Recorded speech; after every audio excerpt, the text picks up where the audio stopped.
আসসালামু আলাইকুম ভিউয়ার্স। 6টা 3.7 ভোল্টের লিথিয়াম আয়ন ব্যাটারি দিয়ে বানানো এই প্যাকটি, প্রত্যেকটা সেল 2000 mAh প্লাস।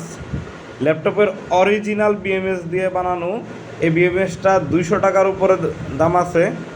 তো প্রত্যেকটা battery 2000 mAh plus, spot welding দিয়ে করা, ঝালাই করা। তো আপনারা যদি কেউ এটা নিতে চান এই পুরো প্যাকটা, তাহলে নক দিয়েন। তো এটা 48 ওয়াটের একটা প্যাক, 12 ভোল্ট 48 ওয়াট, এম্পিয়ার হচ্ছে 4 এম্পিয়ার। একদম বিএমএসটা দেখেন, একদম অরিজিনাল বিএমএস, ল্যাপটপের অরিজিনাল বিএমএস। আর এটাতে আপনি পার্সেন্টেজ দেখতে পারবেন। এখন ফুল চার্জ আছে 12.6 হচ্ছে ফুল চার্জ। তো এটা যদি কেউ নিতে চান তাহলে আমার নাম্বারে নক দেন হোয়াটসঅ্যাপে। ভালো থাকবেন সবাই, আল্লাহ হাফেজ।